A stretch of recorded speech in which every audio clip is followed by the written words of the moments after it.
Okay, now it's actually 10 past, so I will welcome everybody to this research seminar. My name is Gustav Arrhenius. I'm the director here at the Institute.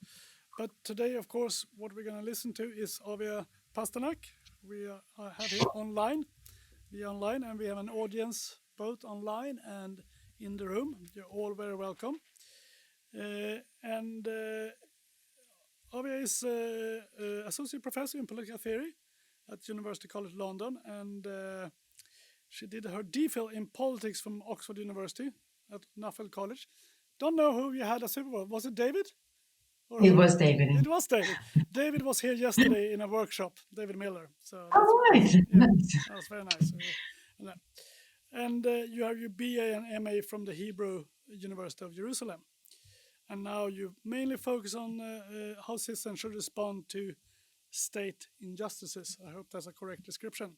And recently you published Collective Responsibility in the State, 2019 at Routledge. And you also published a number of articles on cosmopolitan justice and criminal states and political rioting, a moral assessment. And that connects to what you're going to talk about today, namely violent protest and the proportionality test. I should also mention that you can ask questions of clarification, but only that by writing in the chat box, if you so like. And if we think it's appropriate, I will bring it up. But that's just purely question clarification. After the talk, we will have a question and answer period. So Avia, please, the floor is yours. Thank you very much. And if anybody is interested in my work on collective responsibility, the book Responsible Citizens, Irresponsible States is fresh off Oxford University Press. So you are very welcome. Sorry. Sorry for this bit of self-promotion. Okay, but the paper I'm going to talk about today is part of another book I'm working on, which is on the moral justification of violent protests in liberal states. I cover in that book all types of protests, but just to give you the flair of what I have in mind here, I have in mind here the types of violent protests that we had at the early stages of the George Floyd protests in the US in 2019, protests against socioeconomic injustice, like those we saw in the UK in 2011 and in France in 2003. And generally speaking, what the type of protest I'm interested in sharing common is that I see the participants as engaging in political violence on behalf of important and valuable goals. So, for example, they are fighting racial oppression. Now, I develop and defend this account in earlier chapters of the book. And what I try to do in the book as a whole is assess whether violent protests as such can be justified, especially in democratic states. And again, in an earlier chapter, I propose that to analyze this question, we can use a framework of defensive harm. So I argue that violent protests of this type can be characterized as a form of self-defense against state attack on the rights of oppressed citizens. And I therefore suggest that we can use the tools, the theoretical tools that we develop extensively in the literature on the ethics of self-defense to analyze the moral permissibility of such protests. So the three tests that we commonly use in the ethics of self-defense to define whether some defensive harm is justified is whether that harm is necessary, the defensive harm is necessary to avert the attack, whether we think it has a reasonable chance of being effective in averting the attack, and whether it inflicts proportional harm on the attacker or other individuals. So in other chapters of the book, I look at the question of necessity. Can the resort to violence be necessary in democratic states? And I also look at the question of effectiveness. Some people think that violence is never effective in achieving justice, so I discuss these issues. So I'm going to ask you to take a leap of faith and believe me that I can resolve the necessity and success tests, although I am happy to come back to them in the question state. What I want to focus on today is what I think is the hardest question, is whether the harm that is inflicted by protesters can meet the proportionality test. And again, here you can draw further distinction, and I draw a further distinction between violence that targets state property and state representatives, and violence that targets private individuals or private commercial companies. And I'm going to focus in this chapter that I'm presenting to you on the violence against state property and individuals, because I think that the cases are sufficiently different from the cases against private individuals that that it would be wise to separate them. Now, so this is kind of like what I'm leaving out and what I'm leaving in. And the starting assumption when thinking about violence against state property and representatives is that the violence that is directed, for example, at police cars or at government buildings and even at police officers is in some sense directed at the state itself, or perhaps at some state institutions. So often you hear protesters saying, it's the police, not specific police, but it's the police that I'm targeting, or it's the state. And in the first part of the paper, I'm arguing that I suggest, defend the view that the state itself, or some units within it as well, are indeed appropriate targets for this violence. So I think that the state is a moral agent, although a corporate agent, that bears responsibility for the injustices that sparks the protests. For example, the denial of political rights, or structural discrimination, or socioeconomic deprivation. So I do think that when protesters say, it's the state that I'm targeting, they make sense, and that's the defense, the argument I defend in the first part of the paper. But I'm not going to talk much about it here because I'm conscious of time, and I want to dive into the proportionality question more quickly. So that's what I'm going to do in the presentation. I'm going to first argue against the positions that I myself developed in earlier work, and other people have also developed. I'm going to argue that a harm to corporate agents like the state actually does not raise in and of itself any proportionality concerns. And then I suggest that the calculations of the proportionality of the violence that the protesters inflict against the state should only take into account the harm that actually is incurred by flesh and blood individuals. And then in the third part of the paper, I'm going to propose some arguments about why I think that individuals and police officers especially could have a duty to incur some defensive harm in the course of a protest. All right, so let me now unpack all of these arguments. All right, so like I said in the earlier part of the paper, which I'm skipping here, I suggest that the state, and I'm also focusing on that in some specific units within the state, are indeed appropriate targets of the protesters' defensive harm. So it makes sense for the protesters to see the state as the target. But that, of course, raises the question, how does one target the state? When the state is a corporate agent, doesn't have its own body, how do you actually, target it? But that's not actually such a complex question. The answer to the question is familiar from legal practice. Even though corporate agents are not flesh and blood individuals, they do have their own interests, and these interests can be compromised. For example, we're familiar with the practice of fining commercial companies as a way of punishing them for violations, and that's a form of punishment because the company as a whole has an interest in profit making. So we can inflict harm on that company by reducing its profit margin. In a similar way, we can harm the state itself by inhibiting its ability to exercise its goals. So protesters can't inflict economic sanctions directly on the state, but they can damage or destroy state property or harm state personnel.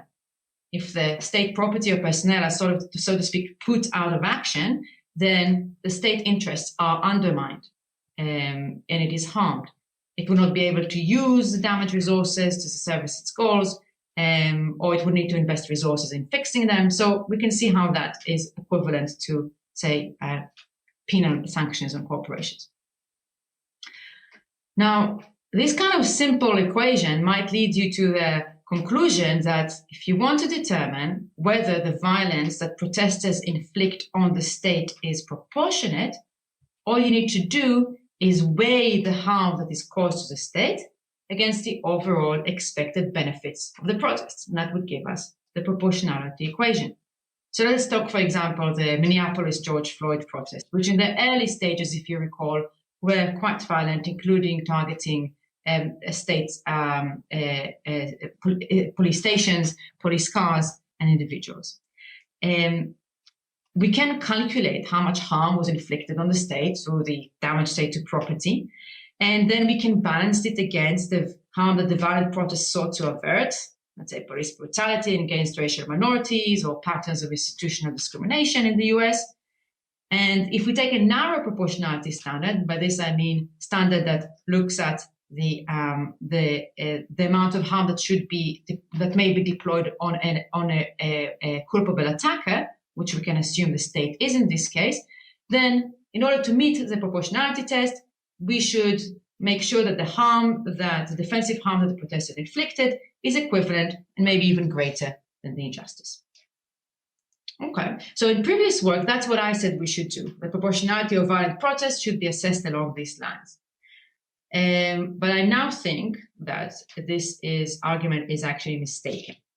And to see why, I think we need to go back to the very reason for why we think proportionality calculations matter in the first place. Why do we care about proportionality when we think about justified defensive harm?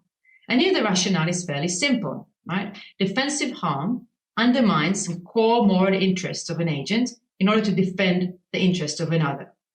And normally we're not permitted to harm another agent's vital interest just for the sake of our own interest. So in the case of defensive harm, it must be the case that we get some kind of an exceptional justification to inflict that harm. And amongst other things, we have to show that the harm that we inflict is one that our target can be expected to bear in light of her own behavior. Right? So that's what gives us a special permission. But this familiar picture changes when the target of a defensive harm is actually a group agent like the state. Because in contrast with individuals, group agents are not the holders of primary moral rights. They don't matter, morally speaking, in their own right. Any moral rights that groups have is derivative of their members' primary moral rights. So, of course, for example, we commonly think that states have some moral rights. Like, for example, they have a moral right to their territory or rights of sovereignty. But when we think about why we think that the state has these rights, we very quickly come to the conclusion that these rights have to be grounded or justified in light of their citizens' interests, moral interests, or interests in political independence. The state itself does not matter. So what follows from that, I think, is the conclusion that corporate agents like the state, they occupy a somewhat peculiar place in our moral universe. By this I mean that I do think that the protesters in Minneapolis are right to think that the state is a moral agent, that it is capable of acting wrongly, that it inflicts on them wrongful harm, and that it is the appropriate target of defensive harm.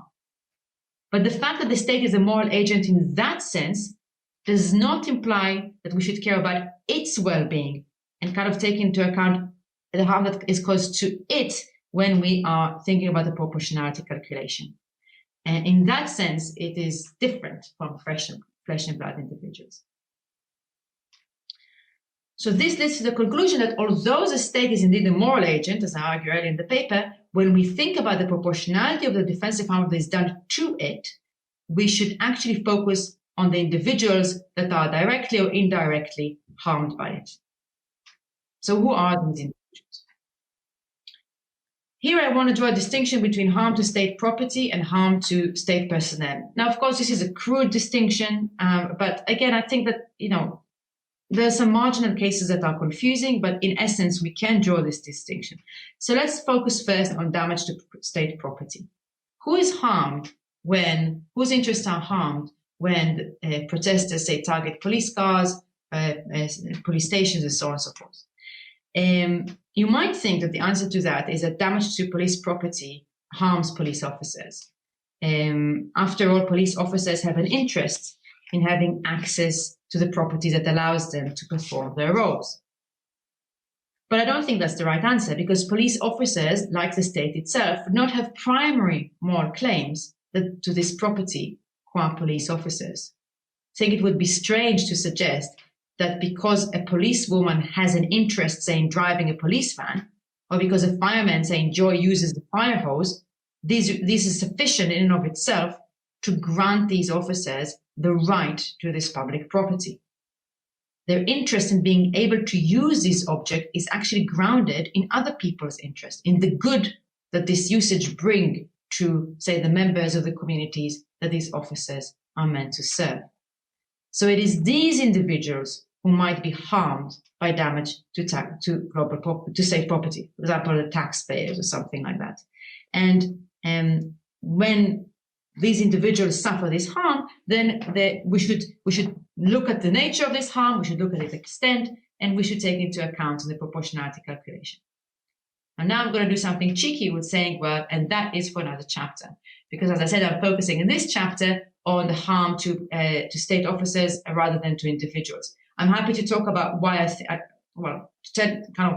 to uncover the plot of another chapter. I do think that individual citizens can have the burden of incurring these costs, the duty to incur these costs, but I'm not going to develop these arguments in detail here. I can come back to it later. So what I do want to kind of focus the rest of my talk in is the other category of harm that violent protests can inflict on the state, namely bodily harm to state officers. I do think, and I developed this argument in more detail in another chapter, that we should rule out of the equation lethal harm here, because I find it very difficult to see how lethal harm to police officers can meet the necessity test. I don't see why that type of harm can be necessary to achieve the protesters' goal. But I don't think the same about bodily harm to police officers, which is also very controversial. And indeed, it's hard to imagine a violent protest without some bodily harm to police officers. So if we think that bodily harm is impermissible, de facto we are actually not permitting violent protests, right? So I think this is something that you have to look into if you seek to examine the moral justification of violent protests as they are in the world. Okay, so I said earlier that damage to state property just translates into morally relevant harm to the population at large. But I don't think that's the similar case with bodily harm. And I do think that this harm is inflicted directly on state officials and is therefore a potential violation of their right to bodily integrity. So we have here a proportionality question. To tackle the question of whether state officials we need to basically tackle the question of whether state officials can be expected to bear this harm. If they do, then we might deem this harm as proportionate. If they don't, we wouldn't. Now, there are various types of state personnel, but the vast majority of cases in violent protests are police officers. So I'm going to focus the discussion on police officers. I think the conclusions I have implications for other type of government officials as well. I haven't yet explored them in detail. I think the case of police officer is hard enough, but I am interested in thinking later on what should we say about other type of officers as well. Okay, so to think about the question of whether police officers can have the duty to incur the harm that is inflicted on them, one prior step I think we need to make is to explore in some more detail the seriousness of the harm that is inflicted on them. And this is the issue I have in mind specifically. And when protesters engage in violence against police officers, they're typically not defending themselves against police brutality in the here and now. Often it is the protesters that initiate the confrontation with the police, and the police is responding to their initial violence, right? So it's not the case that the protesters are, say, facing a case of police brutality and are responding in violence in order to stop it. It's a case that the protesters are starting the violence themselves and the police are responding to it. So the protesters end up harming police officers in the service of more general goals, defensive goals, to achieve justice, say, to express anger and defiance at the state, which I think are the defensive goals as well. And the fact that protesters are not defending themselves from the police officers that they are targeting and the here and now may suggest to us that the harm that they inflict on these officers is especially grievous because it is a form of manipulative harm. So in the literature on self-defense, we distinguish between manipulative harm and eliminative harm. Eliminative harm is defensive harm that targets your attacker in order to eliminate the threat. So the key example, for example, is if somebody is standing with you in the gun, made to shoot you, if you shoot that person, obviously it's a form of eliminative harm. Manipulative harm is a harm that you inflict on one agent in order to prevent the attack of another. So think again about the scenario of the person threatening you with a gun. This time, instead of shooting eliminating the threat itself, you are actually targeting the small child of the attacker. And you know that if you target that child, the attacker will stop the attack. You are manipulating the child in order to serve your own ends. Now, in the literature on self-defense, it is commonly argued that manipulative harm is especially grievous because it violates the means principle. And that's a familiar principle that says that we should not treat others as means to our end. We ought not inflict defensive harm on others simply because doing so will serve our own interests. When we harm one person in order to eliminate a threat posed by a third party, we are treating that target as means to our own end. And that type of manipulation, said this ethicist of self-defense, is particularly grievous because we fail to treat the person as one of intrinsic value. So let's go back with that framework to the case of violent protest. You might think that police officers, that the protesters are targeting, because they don't engage in the here and now, in direct attack toward protesters, then targeting them, it doesn't seem to be a form of eliminative harm, right? You're not eliminating an immediate threat to you. It looks like the protesters are actually using these officers to their end. They're harming them in order to deliver a message to the public or to the government or to the police heads that there should be changes in the behavior of these agents. And that's a pretty tall order, right? You might say it's very hard to see why police officers can have a duty to absorb this manipulative harm on them. Now, there are two strategies in which we might try to actually resist this and defend the actions of protesters. We might try to argue that police officers actually do have the duty to incur the costs of manipulative harm. Or we might try to suggest that it is actually not a form of manipulative harm. I chose the second strategy here. So I'm not persuaded that the harm that is caused to police officers, even if they're not involved in the here and now in attacks on the protesters, is actually manipulative. And why is that? Well, if you go back to the discussions of manipulative harm in the literature, the one thing that you will notice that they usually focus on one-on-one scenarios, where there's like what I described. There's an attacker, there's a defender, and there's fairly simple scenarios. And in these scenarios, I think that the distinction between manipulative and eliminative harm is very easy to draw, right? Either the person attacks you or they don't. If the defender is attacking X in order to avert the X attack, it's a form of eliminative harm. If they're targeting X in order to avert Y's attack, it's a form of manipulative harm. But I think things get a little bit less clear when we move from individuals acting alone in this way to group action. So think about the following scenario. Imagine, I'm going to call this scenario lover's plot. So imagine we have here three characters. Sam and Jack are lovers, and Sam persuades Jack to kill Bill. Sam plans the murder and instructs Jack exactly what to do. And Jack follows the orders and arranges a meeting with Bill where the planned murder will happen. Bill arrives at the meeting point, where he spots Jack with a gun pointing at him.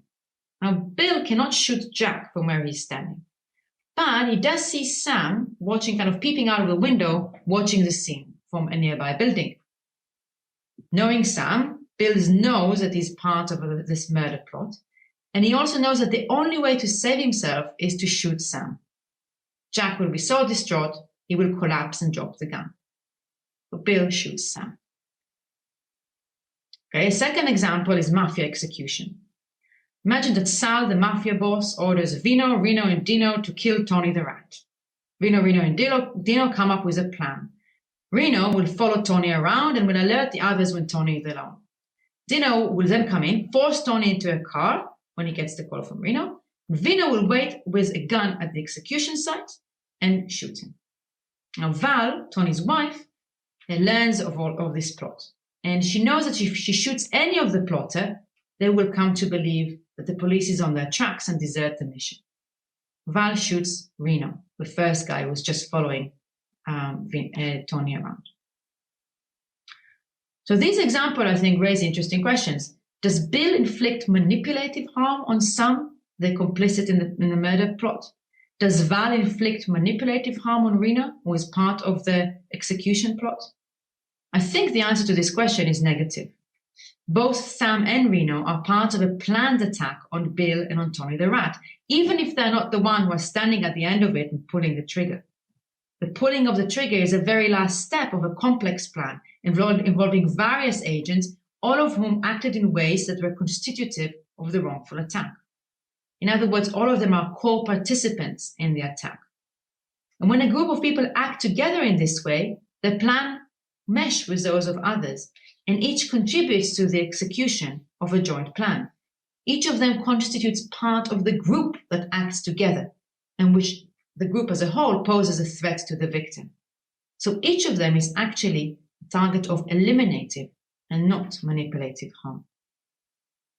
Another way of putting this idea is like this. In coming together and planning the attacks, each of the participants lends his body, so to speak, to the group.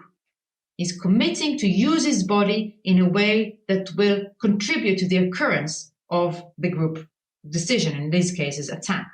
His body is acting together with others in order to bring about the desired outcome, even if he played a different role than that is actual execution. Therefore, all of these kind of bodies are together potential targets of eliminative harm, even if they're not those who are doing like the finger that's pulling the trigger. Now, if you find this argument persuasive, then you might agree with me that it applies not just to tight, small cooperative ventures like those of the murder plot, lovers plot, or mafia execution. It can also apply to more complex and hierarchical groups like the state, or if you like the police force. So let's focus on the police force. Police force is a group agent which is constituted of its members as well as decision and authority-making structures. The members play different roles within the organization. Some are decision makers, others are implementers. Some are located high up in the hierarchy and have capacity to influence the behaviors of those underneath, and some are just following orders and have no capacity to influence upwards.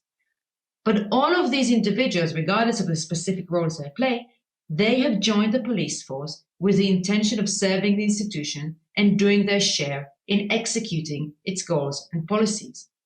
All of them have lended their bodies to the police, so to speak. All of them are playing their roles in it. As such, together they constitute a group agent that using their bodies is able to act. Now, sometimes, as we know from the real world, the police force is acting unjustly or failing to act justly. And sometimes the police force, as a result, is responsible for serious harm.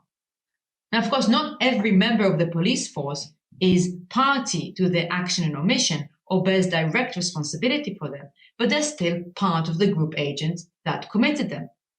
And as members of the organization, working together under shared structure, they're all participating in one capacity or another in the acts that we attribute to the collective. So they are all acting together, and therefore they are all potential targets of eliminated defensive harm against the group agent.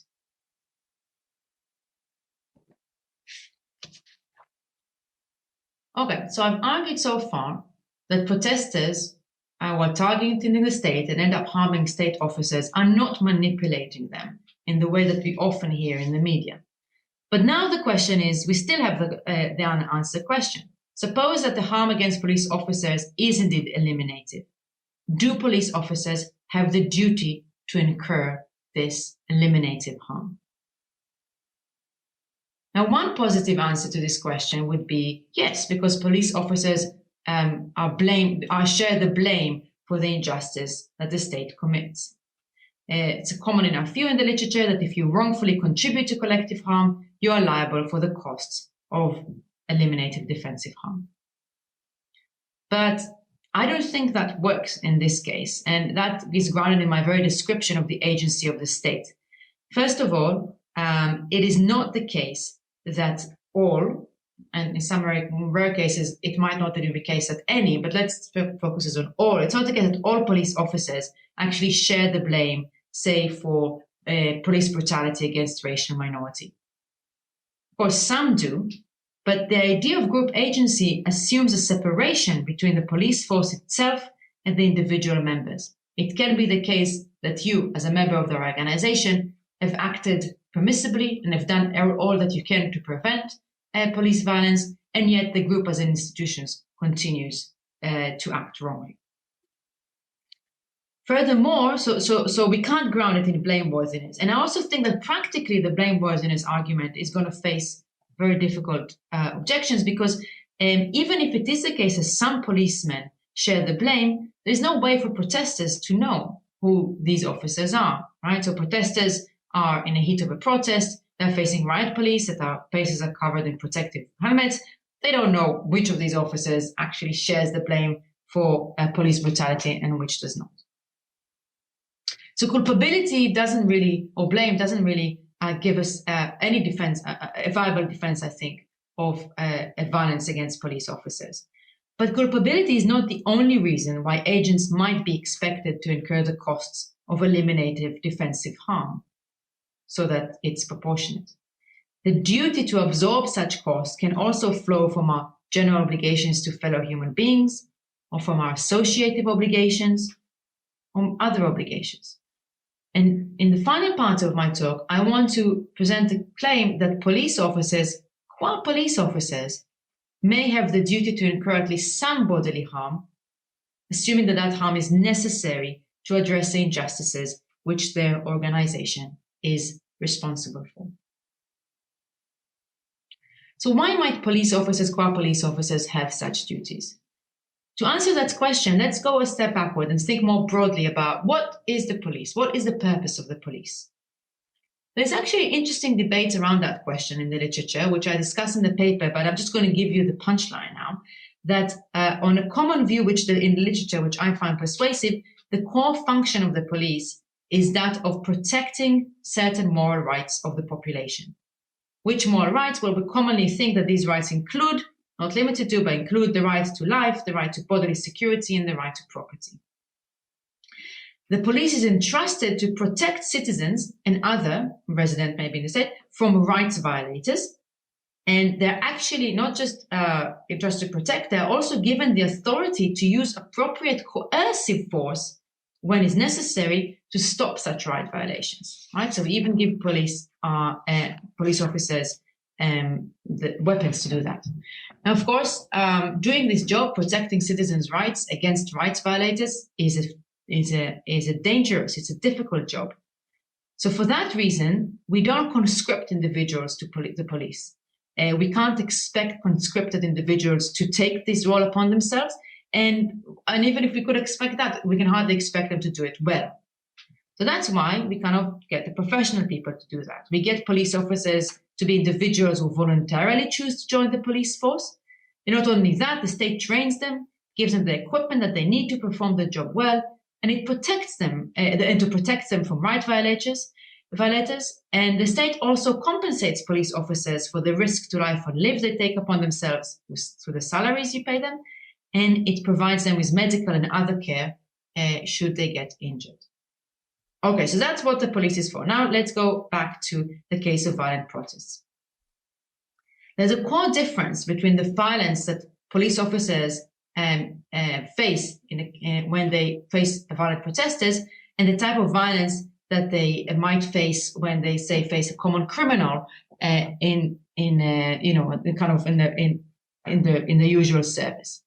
And I'm going to use a common criminal inverted comma because that, of course, is a complex term. But let's assume the common criminal is somebody who violates the law and harms other people, violates other people's rights for a kind of nefarious or self-interested or self-interest. The protesters are different from the common criminal. They are engaging in violence not in order to serve some nefarious or private interest. They are actually acting to protect their moral rights. They're trying to resist the policies that compromise their own right to life and their right to bodily integrity, or maybe a right to political participation, or the right to be treated as equal members of society. And my background assumption is that the defensive harm that protesters inflict is necessary in order to assist them in securing these rights. In other words, without someone incurring this harm, so we assume, public attention would not be drawn to the case and justice would not be promoted. So who should bear that harm? I think that police officers can be expected to bear some of it for 3 reasons. First, as I already said, the very role of the police is to engage in risky moral rights protection. We hire, we train, and we pay police officers to risk their life and limb to protect our moral rights from rights violators. If it is indeed the case that protecting oppressed citizens' rights requires violent and uncivil protest, then protesters can expect the police to incur some of the burdens of that violence. After all, the police are the agents whom the political community hired to risk their lives to protect rights, and it compensates them for the risk that they're taking. We expect police officers to risk their life and limb to an extent during the regular course of their job, like fighting criminals and so on and so forth, should they not also incur such risks when they confront the protesters who are protecting their own moral rights. The second and related reason why I think police can be expected to bear the costs of eliminative harm concerns the very nature of violent protests. I say in a different chapter that it can happen that protesters would be deploying more violence than is strictly necessary to achieve their goals, because given the unorganized nature of the protest, they cannot actually coordinate among themselves to contain the violence. Right? So there's kind of like a collective action problem that generates a result that at the collective level, the amount of violence they inflict is higher than is strictly necessary. Now, protesters have some tools to deal with these problems, but they're fairly limited. So there's some kind of crowd control also, but they're quite limited. But not so the police. The police, and especially riot police, do have the training and the equipment to help contain violent protests. And they can use various means for that. Some of these means are coercive, like using water hoses. Some of them are preventive, like setting up police barricades. And using these means, they can help the protesters to ensure that their protest does not get excessively out of hand. So you might say that it is the role of police officers, whether or not they themselves share the blame for the injustice against which the protests are rising, it's their role to confront the protesters, where necessary, to assist them in ensuring that they do not engage in excessive violence. And we can expect police officers to bear the risk of doing so because we enable them to do their task. For example, to training and equipment, and also we pay them to do so. And finally, I have a third argument why police officers might have a duty to incur some bodily harm, and that concerns their associative duties as police officers. When you join the police force, officers incur not only direct obligations to citizens, the citizens they promise to protect, but also obligations to fellow members of the police. And these obligations are associative. But these mean that the obligations the group members owe to each other and which flow from their shared commitment to the success of the group and to the value that they as members derive from it. I think that the special oath that police officers take upon themselves when they enter the role express this idea. These oaths define the role obligation of police officers, and when taking the oath, I think the police commit to each other that they will comply and promote the goals of the police. So 2 implications follow from that. The first is that when a police officer betrays her oath, she's not just violating the trust that the public puts in her. She also violates her obligations to fellow police officers. And I think you can see that idea expressed in the words of the Met Police Commissioner Dame Cressida Dick, which the words that she said after the sentencing of Sarah Everard murderer. I'm not sure if you're familiar with this case, but this is a case where a police officer kidnapped and very brutally murdered a young woman, and he kidnapped her as a police officer. So he cuffed her and he kind of showed her a card. So it was a horrific case, and he was sentenced to life in prison. And the Met police officer said that he had brought shame on the Met, and she said that the force had been rocked by his crimes. So this corrupt police officer, I think, in these words express the idea that he betrayed his fellow police officers because he undermined the goals and the values of the institutions which they've all committed to serve. He undermines their collective efforts as police officers, the ability to serve the public in line with their oath. And so they have a special complaint against such a police officer that fails to do their job so extravagantly. And the second observation that we can draw from this is that police officers have a special interest, and I think a special obligation, to ensure that the institution in which they work remains loyal to its goals and values. So think, for example, of the police officer's American law enforcement oath of honor, when he says, "I hold myself and others accountable for our actions." Or think about the UK constable oath of allegiance, when he say, "I will, to the best of my skill and knowledge, discharge all of the duties and faithfully and according to the law." I think that these words express a commitment to try and ensure, to the best of their capacities, that the institutions they work in stays appropriately committed to the values of the oath. So that leads to the conclusion that when the police officer joins the force, she's actually committing herself to invest more resources than ordinary citizens in ensuring that the institutions of the police are just. As I already said, violent protests often spark against police brutality, or against the failure of the police as an institution to challenge such behavior successfully in line with its own values and goals. Violent protests are an attempt carried out by the oppressed citizens to change the culture in police departments, to force the police to acknowledge its wrongdoing and to bring about change. So if we think that police officers have special duties to ensure that the police complies with its moral commitments, it follows that they can be expected to bear some extra burdens in the service of this goal.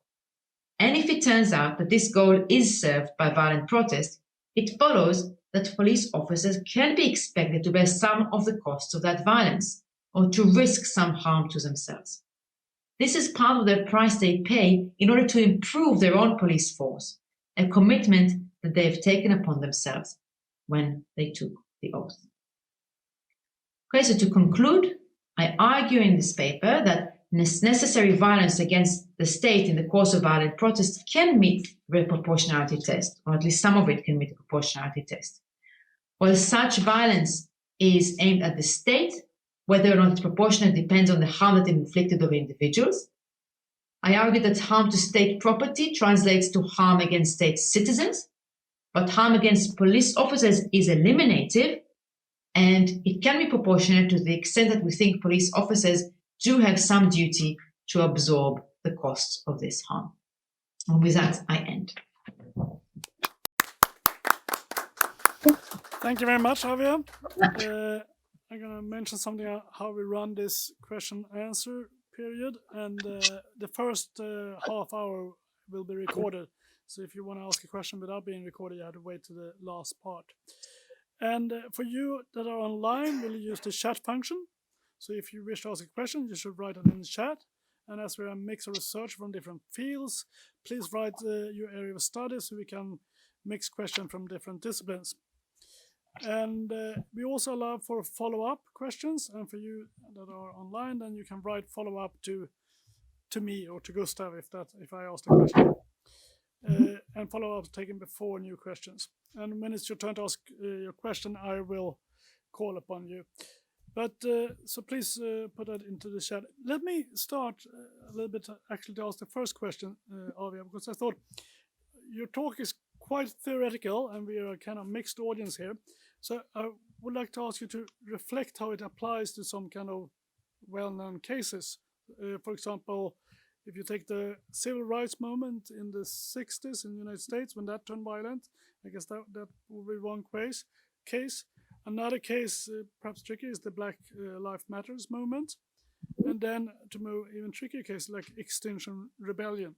So would that be, how would that fit into your, so say, theory about when you are permitted to use kind of violence?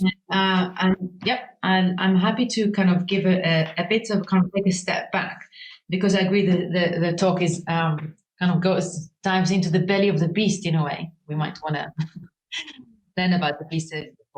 So I want to add to the cases that you mentioned. Also, let's add to that the Capitol Hill rioters.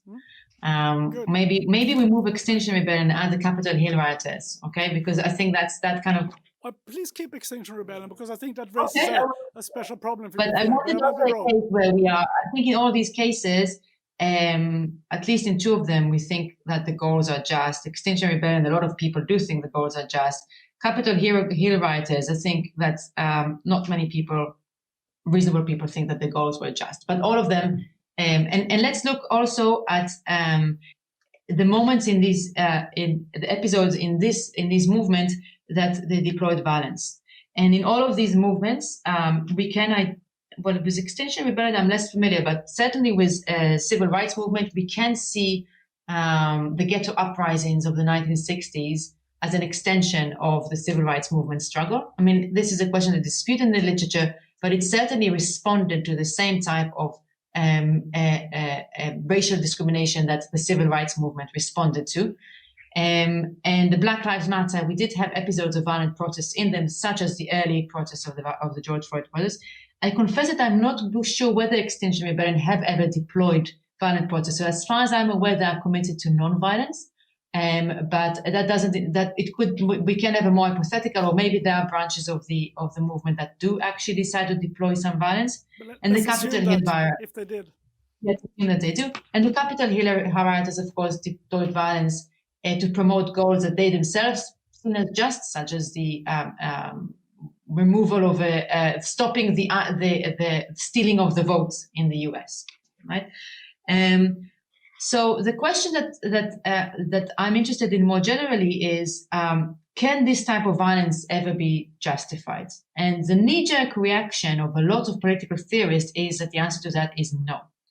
And the common view in political theory has been for many years, following John Rawls' discussion of civil disobedience, that it is sometimes allowed to disobey the law as a form of protest against injustice. But when we do that, the protest must be non-violent. And there are various reasons for that. Some of them are there are various reasons why we might think that the protest ought not to be violent. Some of them that violence is incompatible with the very idea of democracy. Some of them might be that violence, that in democracy, we always have, the very nature of democracy is that we don't need to resort to violence because we can use the ballot box. If we can use the ballot box, then the bullet, and kind of the phrase Malcolm X, there is no reason to resort to it, right? And so it's an unnecessary violence. Another reason why we think that violence is permissible is that you might be worried about the effects of violence. So, for example, with relation to the US context, Omar Wassov, who was a researcher at Princeton, suggested that whenever the civil rights movement turned violent, that's when public opinion turned against the cause. So public opinion was on the cause whenever they saw that protesters are non-violent and the police is the one that's violent. Whenever, like, for example, following the ghetto uprisings of the early 1960s and late 1960s, that's when that kind of gave push to Nixon and to kind of a law and order, kind of backlash. So you deploy violence in the name of justice, but you end up actually with more injustice. So all of these reasons are mentioned in the literature as reasons why we should really stick to civil disobedience. But when you look at real-world protests, like the London riots, like the Banlieue riots in Paris in 2003, like the George Floyd protests, protesters often tell us a different story. They tell us that they do think, some of them say, well, I just did it because I was foolish, or because I was young, or because I was hot-headed. But a lot of them say actually they do think their actions are justified. They're justified because they think they have no other choice. They think they're justified because they are acting against a blameworthy state. So they give us a lot of interesting arguments for why violence might actually be justified. And that's what sparked my interest in this project. I thought, well, the knee-jerk reaction is that it's never justified, but is that really true? I started unpacking these arguments. And the way that I do that is indeed by suggesting that looking at the cases where we think harm is justified, violence is justified, can be helpful. And that's where I went to the ethics of defensive harm. So thinking about these three cases, what my framework suggests is that we need to look at the specific incidents and analyze them, not necessarily in light of our knowledge today, we're not necessarily in hindsight, but in what the agents that were acting at this time could reasonably be expected to know, and to the moral conclusion that they can be reasonably expected to reach.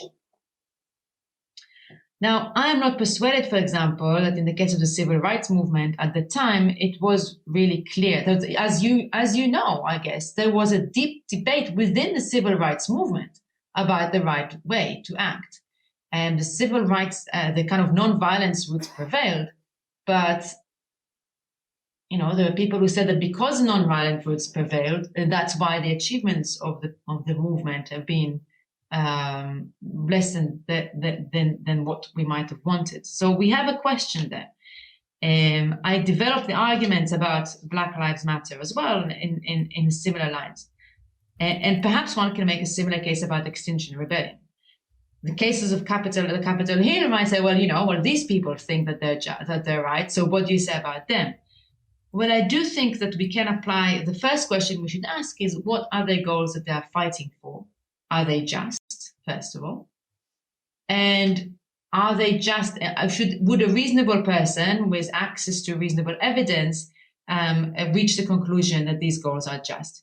Now, the Capitol Hill rioters, if you ask them what their goals are, they say their goals were to restore democracy. I'm not sure all of them would say that. I think that some of them, if you inquire a little bit deeper, you'll pretty quickly get to it wasn't really about restoring democracy, but we can let's assume that they say we'll restore democracy. Well, there was pretty conclusive evidence that there was no threat to democracy on these general elections. So they are wrong in their actions, and they're not deploying. They think they're deploying defensive harm, but they are mistaken, and they are wrongly mistaken, right? Or they shouldn't think so. So I think that case is actually not that hard. The questions of Black Lives Matter, civil rights movements, so they are the ones where we need to make a judgment call on specific cases. And my project less focuses on specific cases and more gives us a general framework. We then need to go to the specific cases and examine them in light of the circumstances at hand. And that requires both empirical research, social sciences research, and normative research together. So that's kind of where this is coming from. Does this give a sufficient overview, do you think? No, I think that was good. I guess you would say that you're so to speak, do the normative work, and you're not doing the empirical stuff. So you're not going to be willing to make a clear statement on which ones are justified or not, because you need a lot of empirical. I have in the past made clear statements. So, for example, I did write a piece on the Hong Kong protest in the earlier stage, where I actually thought that they were justified at that point in time, right? So I do think that I don't think that I just want to sit on it. I do engage with a lot of empirical research on these protests, on their impact, but I'm trying to do that in order to generate a more general view rather than to kind of give specific judgments calls. But I think it is possible to do that. Thank you very much. So then we have a question from Julia. You need a microphone, for sure. Okay. Hi, Avia. Thank you for your talk. That was very interesting. So my question was actually following Gustav's spirit. So I was going to ask you about another kind of political violence case, which is the one coming from separatist or nationalist movements, very hot nowadays in Spain, for example. So I wonder, I know after what you said that you don't want to do like case by case analysis now, but I'm really curious to think whether that's one of the cases that could follow. Yeah. Okay. Great. Okay. Yeah, no, Thank that's a good question. Thank you. So the question here would be whether we may deploy violence on behalf of separatist causes. So I'm going to say it depends, but I'm going to follow up, not just leave it there. Okay. So I think that the first question, as I said, we need to ask is whether we think the separatist cause is just. And you might, so if we look at, for example, the literature, the normative literature that surrounds this question, the question of secession, then the general view is that sometimes it is just, but in some cases it's much harder to justify. So the general view, for example, is that if you have a state that really oppresses the rights of minorities and denies them and discriminates against them and denies them basic human rights because they say belong to a certain nationalist minority, then that group has the right to demand independence, and it's one of the strongly held moral rights. And we can think about examples from history where this was exactly the case. However, the example that you were given is not quite that, right? So this is, for example, if you look at the case of Spain, this is a case where a group asks to separate from the main state, not because it claims that some basic human rights are violated, but because it wants to preserve its own cultural identity. I mean, again, I'm simplifying here, but you know, this is not a case where you might say the Spanish state is largely a democratic state where largely basic rights are protected, at least for the citizens of the state. So it's not so much a case where kind of like basic human rights are being violated, at least so. And in this case, there's disagreement in the literature actually about whether they have a right to secession or not. It's an open debate and one that is not revolved. So we can say that this is a case where we have reasonable disagreement, reasonable moral disagreements. You might say yes, I might say no. I might disagree with you, but I would still see that your view is not one that is outside the scope of is not a view that kind of respects the equality and freedom of other people, right? So we have like this reasonable disagreement. And I think that my argument that ends up offering a qualified defense of violent protests applies more clearly to cases where we don't have a disagreement about the justness of the cause. So I do think that, for example, the cases of police brutality against racial minorities is a case where we don't have a reasonable disagreement whether it's police brutality is just or not, right? I mean, we might have disagreement about its causes, we might have a disagreement about the solution, but we don't have a disagreement that this is a serious violation of the basic rights of members of our political community. So in this case, I think that the protesters are not taking a moral risk of inflicting defensive harm on behalf of causes that might turn out to be unjust. So in a way, they pass that bar.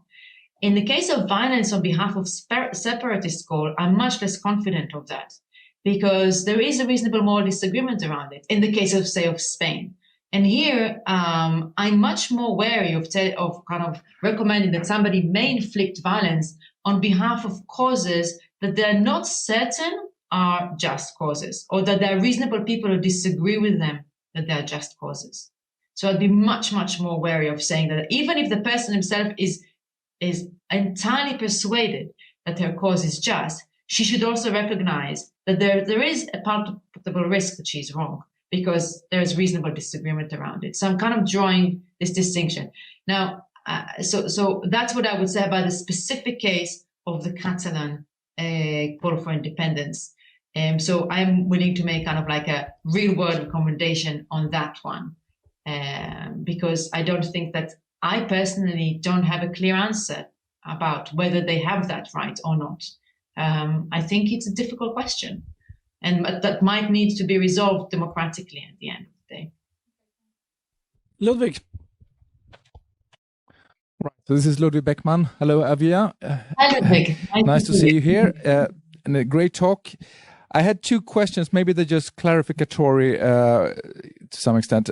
So the first question was that in the beginning of your talk, you began by describing violent protest as passing the bar of necessary harm, and you obviously you had a chapter on that which you didn't discuss so much here, but by the end of your talk you said that, well, in cases of violent protest, it's always necessarily the case also that they will engage in excessive harm, that is harm that is not necessary because they are sort of loosely coordinated and therefore cannot sort of assure that they will only inflict the harm that is necessary. But doesn't that sort of undermine a little bit doesn't that, to me, that seemed to sort of undermine the initial case you made that, well, violent protests are passing the bar of the necessity test in the proportionality test, which is the first bar. So I didn't really sort of understand how you could sort of how that fit together. The second question was about the distinction you also made in your talk between harm to public officials, that is, persons that are employed by the state, such as police officers, on the one hand, and on the other hand, public property. And you said that, well, if a violent protest inflicts harm to public property, that might be considered also as harm to the general public, because these the taxpayers or the ends that are served by this property to the public in large. But you said for some reason, I didn't understand why you wouldn't consider harm to public officials as also harm to the public at large. Because it seems to me that if you harm public police officers, for instance, you do incapacitate or reduce the capacity of the state to actually pursue public ends, and that will be a harm to the public at large or to citizens at large. Thank you very much. And both are very fair questions, and you noticed the bits where I was skipping a little bit because to keep in with time. So thank you. I'm going to start with the second question because I think it's easier. So I did not mean to say that it is not also harm to the public at large, but it is also harm to the public at large. But I would justify those costs in the same way that I would justify, but the harm to the public at large is translated to similar type of costs to those, I think, generally speaking, similar type of costs to those that are generated from damage to public property, which involve, say, compensation, participating in compensation and taking care of the police. So it's kind of, you can translate it into kind of taxation and more or less. Not on everybody, of course. So we can think about the family members of police officers, which I think is a special case that needs attention. But when we think of public at large, I think about it like that. So I will cover those in that chapter. I think the harm to police officers themselves is unique here in the sense that it is harm that they incur qua police officers, and that's why I give it special attention. So it wasn't to exclude the claim that also there might also be harm to private individuals indirectly, but I just thought it a bit less interesting in this particular case. So that's one. Okay, but the question about the necessity is a good question, and it is one of the questions that I deal with in the necessity chapter. So let me tell you a little bit more about what's going on there. So in the necessity chapter, I make several claims. First of all, I make the claim that I do think it can be possible in even in democratic states, that oppressed citizens can justify the claim that they don't have any other means but the resort to unorganized and violent protests to achieve their goals. And the arguments here revolve partly around empirical observations that talk about the level of make several observations. One, that political oppression can lead to unavoidable political alienation and lack of ability to organize yourself politically in a way that more organized non-violent protest requires.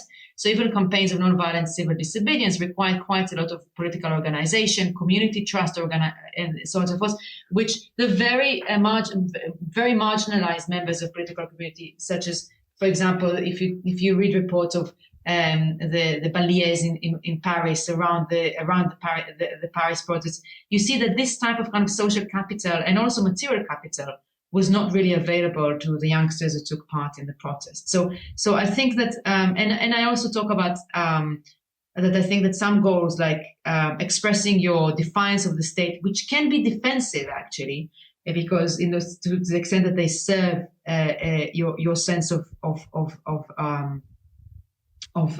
self-worth, they might actually not be achievable through non-violent process. So I talk about how, in principle, necessity violence can be achievable, but not every form of violence, not every level of violence. So I think there is certain level of violence that can achieve these goals, but going around and just killing people on a spree is not necessary in order to achieve these goals. The type of violence the more common violence that we see in protests, which mostly involves some damage to public property, damage to private property, and damage to state property, that is the predominant type of violence that we see. We see some harm to police officers, and much more rarely we see deaths. Okay, so I can see how those type of harms can pass the necessity test. I see less of why death. But then came that line that I said, I didn't have time to explain it, about excessive harm. So I recognize that what I do there is I say that how much violence is necessary in order, say, to deliver the message that this group of oppressed citizens is no longer going to take it as it is, right? How much harm is necessary for that? Well, I presume that if the group was an organized group, right, and if they could sit down and kind of, coordinate between themselves and set goals and so on and so forth, so the level of harm that they would need to pursue would actually be fairly low, I think. So I think, for example, about the ANC campaign, the ANC decision, I think it was in 1962, to resort to violent protest, to no longer continue with the non-violence campaign. So the ANC was a very, very organized group, right? And they had meetings and they had deliberations, and they decided on the specific level of violence that they may permit their members to engage in, which in the beginning was sabotage, right? And you can see that they didn't kind of from the start say, well, let's just start with massive terrorist campaigns and so on and so forth. They had the ability to kind of both decide on the level of violence, which was fairly contained, especially given the circumstances they were facing, and also to enforce it upon their members. But the protesters are not that type of group. So what I say is that had they been able to engage in coordinated efforts, the collective level of violence they would have needed to deploy would have been lower than that they ended up deploying as a disorganized group. So it looks like then what it seems to that they have a duty then to organize. The necessity test requires that they have a duty to organize themselves so that they deploy lower levels of violence, right? Like the ANC did. But then the question is, can they organize themselves? Now, I think, as I said earlier, that in some cases, they just don't have the tools to do that. So in those cases, I think that the deployment, de facto deployment of levels of violence that are higher than what you would have done had you been able to coordinate with others are permissible. It's just the fact, especially because it's the state itself that, given its oppression, is the one that's preventing them from being able to deploy lower levels of violence. Now comes this chapter when I say, well, okay, the protesters themselves are unable to coordinate themselves to deploy lower level of violence that they could have been had they been coordinated, but the police can help them in that, right? So now the police comes as the coordinated agents, and it's like the police can actually make sure that the violence doesn't get completely out of hand as it might do. So they have that role in a way that the duty that they owe to the victims of the protesters, and also to the protesters themselves, because it's not a good thing to be involved in excessive defensive harm, right? So it's kind of yeah. So that was a long story, and I'm sorry it was long, but it was not in this chapter. I guess you're happy with that answer. Very good, very good. Okay, then we're gonna take a question from online. Isaac, we're gonna put you in the spotlight. Are you ready? I am, yes. Very good. Go. Okay, thanks, Avia. So I had a question about the function of the police force, and I guess when we're trying to find this out, we kind of want to we want to sort of idealize a question a bit. We don't just want to take the police force as it is, what functions they actually serve, but ideally. And so you suggest that function is they engage in risky activities to prevent rights violations, right? Yeah. Something like that. So sure, prevent rights violations, but someone might say, well, actually a more important function is to take a more preventative role in preventing rights violations, to make sure that these sorts of risky combative activities aren't actually necessary to begin with. So maybe engaging in sort of community outreach relations, something like that. So maybe that's more the very fact that there would be the need to engage in risky activities is probably a sign that something's gone wrong somewhere, right? But I suppose even if you think that at the very sort of last resort, police officers should be prepared to be engaged in risky activities, the fact that there might be these different functions raises maybe two questions. So first of all, does this multiple function view, would that affect your ideas? Maybe it reduces the amount of harm that police officers should be required to take on. And then I guess secondly, should we distinguish between different police officers? Maybe depending on where they took a job, what sort of job they took, they may have expected more or less risky activities with them. No, that's a great question. I mean, I didn't think about that, and I'd like to kind of think more about it. I mean, I think you got a good point there, and it could be that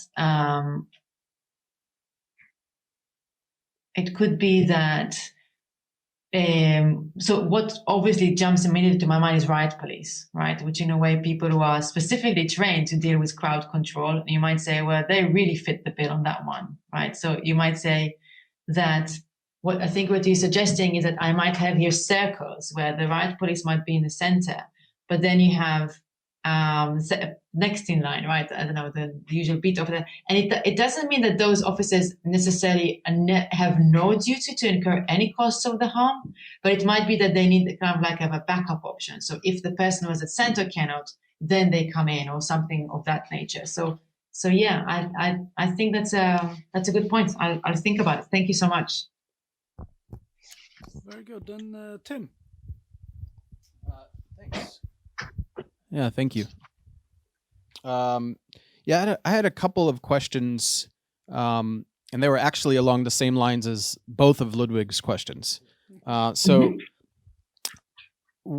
first question is on the necessity condition. Some philosophers of self-defense suggest doing away with that in favor of a reasonableness condition. And they give examples like, suppose you're attacking me and you're going to kill me unless I defend myself. And I could kill you to stop your threat, but it's not necessary because I have another option. I can sort of jump out of the way.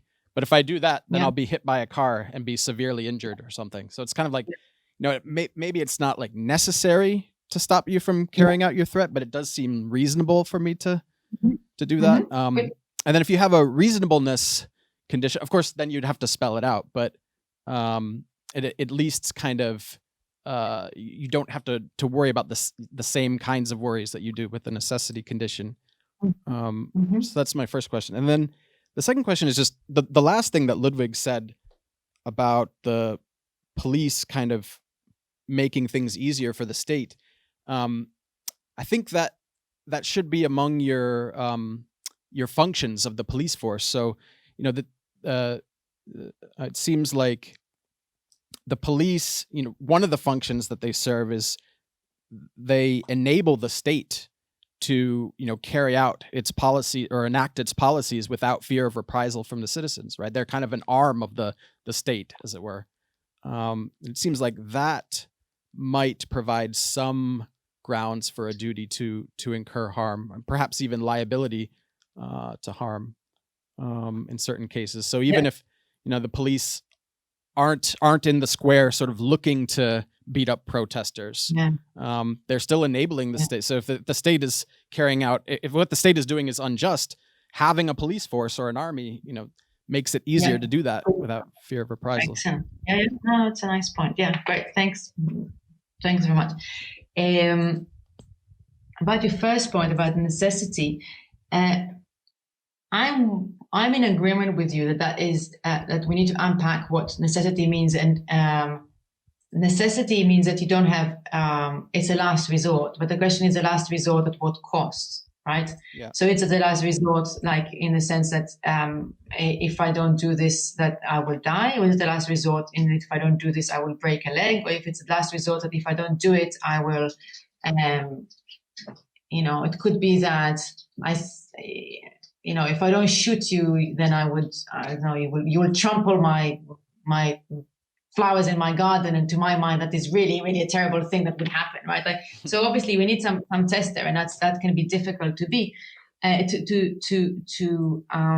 think what counts as reasonable costs, and so.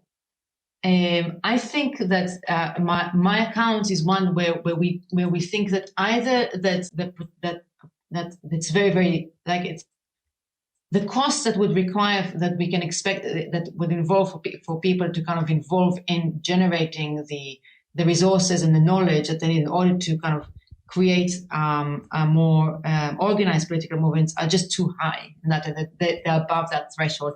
I don't think it's particularly controversial, but I think that it's definitely not the case that it's not possible for them to do it, because of course it is possible in principle. You might say, well, why don't you just organize a political party? But so I think I'm attracted to your idea of what is the cost that I would have on it. About your second point, so this is something I struggled with, I have to say, and I'm. It's good that you raised this, because I do wonder what people think about that. So this in my other work, I do think I suggest that I do think that people who are part of the state as citizens, because they participate in the state and enable it in the way that you described, they have a duty to share the costs of the state's wrongdoing. But what I was thinking about more cases of, let's say your state participated in an unjust war, and now we need to pay reparations. Why should I pay for it if I, didn't fight the war, and I voted against it, and I even protested against it. So why me? Why should I pay for it? Right? That's kind of like the person I was thinking in mind. And that's the type of costs I had in mind. And I develop an argument that really revolves around the type of the things you say. So you might say, well, same for the police, right? The police officer, why should I pay this cost? Well, because you're part of the police force, you enable the behavior of corrupt police officers, you enable police brutality much more so than other citizens. And therefore, that's kind of like the participation kind of grounds your liability for that harm. I'm much less confident, though, that argument is sufficient to ground the duty to incur costs to body and risk to body and limb. So, it's a question of like there's two factors here. It's like how much kind of like duties do you have? How much is the harm? And I think it's not enough if you just enable, but you're not sharing the blame to justify costs to your body, although I do think it's justified you paying higher taxes. So maybe I'm being inconsistent here, but I just think, the taxes it's not as bad. That's strange. If I had a choice between paying higher taxes or getting like any kind of like slap on the wrist or something, which is a bodily harm, I think I'd rather go for the slap. It's like yeah. like nothing special about bodily harms in particular. So yeah, let's look at the type of bodily harm that police officers are facing, right? So it's being thrown rocks at you, and being at risk of facing fires and so on and so forth. So it's more serious risk than having broken hand, broken leg, falling off your horse. These are the type of injuries that police get in rights. And then Right. So enabling the state may not be sufficient to justify all of that harm. But you mentioned, I think, 3 sources of duties. And this could be a further one that contributes right? So it could be a factor. It can be a further one. Yeah, so in this paper, I went down the route of these other associative duties and general duties rather than the route of participation. But I think you're right that I can say, well, it is there as well. And you are, as a police officer, you are more participating than the ordinary citizen, right? It's like circles of participation. So I can definitely add that. So I think that's a good point. As you guys see, this is a fresh paper, so you have really helpful comments. So thank you. Thank you. Unfortunately, we are now running out of time, but thank you very much. Join me in thanking Avia for this wonderful talk. Thank you so much. I really enjoyed it. You had a fantastic question. I appreciate it. And I should mention that we have some talks coming up. We have Adina Preda, who's going to talk about can there be positive human rights on the October 27. We have Eva Ehrman, who's titled to be announced. And then we have Jan Terrell, who's going to talk about commitments and bargaining delays in parliamentary democracies. Both those talks are in November. You're very welcome then. Thank you very much.